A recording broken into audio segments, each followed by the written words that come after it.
So now let us look at the next question. Question number 5. Evaluation of financial risk from 3 perspectives. NBFC case. Bharat Capital Finance is a listed mid-sized non-banking financial company. The following data has been compiled from its latest annual report. Total assets is 15,000 crores. Loan portfolio is 12,500 crores. Of which real estate loan is 10,000, 80%, and personal loan is 2,500, 20%. Total borrowings 11,500 crores. Of which short-term commercial paper is 6,900. Short-term loans from banks is 4,600. Net worth, basically your shareholders fund is 2,500, PAT is 450, interest is 920, PAT is again PAT before tax. So they work backwards. Profit before tax. What is this? Profit before tax is 600. So 600 has come down to 450. Basically 150 reduction, which is 25%. Gross NPA is 3.8, net NPA is 1.9. 92% of the real estate developer loans are exposed to tier 2 and tier 3 cities. The segment is currently undergoing a slowdown. What is this developer loans? This one. Oh shit. The whole thing, 10,000 crore. Your loan portfolio is 12,500 crores. Of that, 10,000 crores is under 10,000 by 90%. Okay, 9,200 crores is in severe stress. Average tenure of developer loan is 4 to 5 years. The average tenure of CP funding is 90 to 120 days. What is this CP? See, what is this loan portfolio and what is this borrowings? As an NBFC, you are lending money. When you lend money, how do you lend money? You need to have some money. No, you will have your own equity capital, but you also raise money from the market. How much money have you raised from the market? You have taken borrowings, short-term commercial borrowings of 6,900 and term loans from banks of 4,600. Along with your equity of 2,500. If you add this 6,900 plus 4,600 plus 2,500, this comes to roughly 14,000. This 14,000 is what you have used to lend this 12,500. Some amount is retained as deposits, that is you don't lend. But out of this 14,000 is what you have lent this 12,500. Now what are they saying? This developer loans are what? Are 4 years and average tenure of CP is 90 to 120 days. So this is royal screw up, man. Why? If you recollect, even in Caro we have a discussion that are long-term assets funded by short-term loans. So here you have a long-term loan that you as an NBFC have given. It's basically an asset for you, right? Your asset is funded by a liability of short-term. So when your liability has to be paid off, you cannot liquidate your asset. That is, you have given a loan to a real estate developer by borrowing from somebody for 30 days. Tomorrow when that 30 days fellow comes back to you and asks for money, your real estate fellow will not give you money, no. So this is the point. Very, very interesting point. Okay. This is a very dangerous scenario. So NBFCs are not, if you're running like this, you might as well shut down the NBFC because you're going to get screwed royally. Industry peers, that is CRISIL AA rated NBFCs typically maintain a debt to equity ratio of 3.5 and CP to total borrowings below 35. So what is our fellows CP to total borrowings? CP to total borrowings. Ours is 60%. No, brilliant. We are worst, horrible. Okay, and what? Debt to equity of 3.5. What is debt? Debt is 11,500. So 11,500 by 2,500. Oh, gone case. This is 4.6 times, whereas ideal is 3 times, 3.5 times. Okay, here also gone. When you say X, it means times. Okay, then RBI has in recent months signaled tighter scrutiny of NBFC asset liability mismatch. So this is exactly what is known as an asset liability mismatch. So you have an asset, you have a liability. The liability maturity date is short tenure, whereas asset maturity date is long tenure. And concentration is citing ILFS and DHFL as cautionary precedents. Okay, now what are you supposed to do? Compute the key risk evaluation metrics, that is debt to equity, gearing, interest coverage ratio, and implied CP rollover concentration. Comment briefly on each. Evaluate the financial risk using framework from perspectives of equity shareholders, lenders, and government regulator. For each perspective, identify the specific risks. Identify 2 most critical financial risk subcategories at play in their situation and recommend management action. Conclude with a brief view. Is there a sustainable NFC, a watch list, or a future systemic event? Justify in total length. This is a 100% future systemic event. Okay, I don't know the answer. I haven't gone through. Let us go through. This is not a arithmetic question. This is purely, first part is definitely computation, debt to equity. Debt to equity we've already computed, no big deal, 4.6. Debt to equity 4.6, industry benchmark 3.5. Why? You are very high, very, very dangerous. Highly leveraged, well above median, very, very aggressive. Okay. Compute risk evaluation metrics, that is debt to equity. Interest coverage ratio. What do you mean by interest coverage ratio? How much money do you have to pay your interest? So you see here, your net profit before tax is 600. whereas your interest expense is 920. So that is why when I was reading it, I was confused. What is this? Why is it looking like this? Karke. So you see here, think of it as a PBIT, interest, PBT. Okay. What is PBIT? See, we know PBT value is this. How much? 600. Interest is 920. So what is PBIT? Summation of both, 1520. This is what I was getting confused. Why am I looking at numbers like this? Is this incorrect, or why have they given like this? So this is what you have to be very careful of. So now what is interest coverage ratio? How many times your interest is covered by your PBIT? 1520 by 920. See, 600 plus 920 by 920, which is 1.65 times. 1520 divided by 920. Basically 1.65 times. Okay.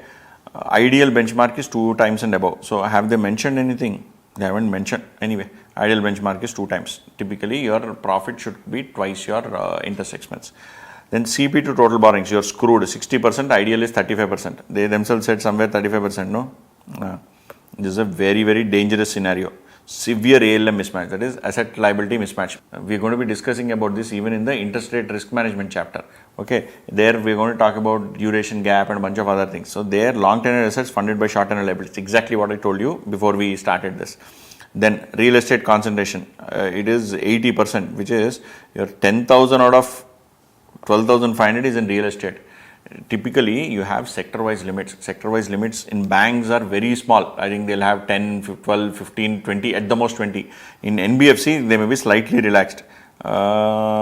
Usually, it's a diversified risk. Concentration risk, that is single sector dominance, is very, very high. Okay. Then gross net PA and net NPA, you have 3.8 and 1.9%. Sector is usually, so again, these numbers have not been given in the question.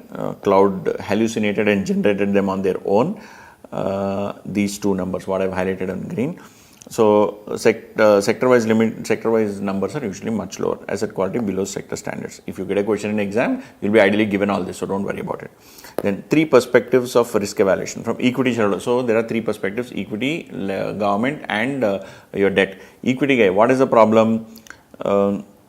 Gearing implies there is a stress event where loan book exceeds equity, loan book exceeds 20%, equity is fully evaporated. What are they saying here?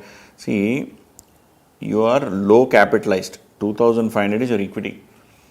If out of these portfolio of 12,500, if 20% of the portfolio is gone, then your equity is wiped off. What is 12,500 by 20% is how much? 2,500. If you have losses of 2,500 crores, your entire equity is wiped out. So it's a very, very dangerous aspect, and equity shareholders are bothered about that. Then what is ROE? ROE is your equity is in the denominator, net profit in the numerator. So 450 by 2,500, 18%. Superficially attractive, but this is leverage amplified return. On debt equity adjusted basis, the return on assets is 3%. The underlying business is unremarkable. So if you look at debt equity adjusted basis, what is the return on assets? Return on assets means your total PAT divided by your total assets. Your total assets is 15,000 crores. On that, 15,000 only, no? On 15,000 crores, finally you are generating profit of 450. Okay. Real estate concentration creates equity cycle exposure. Industry downturns translates into NPA stress. So you are overexposed to in real estate. As an equity holder, you are also worried. Now coming to debt holder, what is our now indicators that the equity holder would track? Gross NPA, real estate sector indicators, and return on assets. You don't follow about. You do not bother just about return on equity. You follow about return on assets also, and equity to AUM ratio. What is the leverage position basically? From lender's perspective, what is now the lender bothered about? Who's the lender here? Your CP fellow and banks fellow. Both of them are worried. Your CP fellow is worried that whether you'll have enough cash flow to service. Okay. CP fellow is worried. Acute rollover risk. They must refinance 6,900 crores. A loss of investor confidence could trigger a funding squeeze like DHFL. Secondly, interest coverage ratio offers is very small buffer. Ideally, it should be 2 or more. Okay, if NPAs accelerate, 100 bips rising in funding cost. So that is if your cost of borrowing goes up by 1%, what is your total thing? If your interest expense is how much? 920. On what? On your total borrowings of 6,900 plus 4,600 is 12,000, 11,500. On 11,500 is 920. Right? So 920 by 11,500. which is 8%. So if this 8% becomes 9%, what happens? 11,500 into 1%, basically 115 is the increase. So your interest cost goes up by 115, your PAT falls down from 450 to 350. So if NPAs accelerate, 100 bips rise in funding cost on top of any provision increase could push coverage below 1.0x. So if your NPS, what are NPS? Non-performing assets. Basically, you are writing off some money. So let's say you have 50 crores or 100 crores or 200 crores of write-off. And same time there is a increase in interest rates. Then both of them will wipe off your entire profits. You will not have money, sufficient money to pay your interest obligations. Then lenders are mostly exposed because their loans are secured by general charge, but CP holders rank pari passu and may withdraw faster. So kind of charges that they may have will be very different. CP guys will have a pari passu charge on working capital, so they may withdraw faster, whereas lenders may be on, they are more exposed, okay, because they are secured by general charge.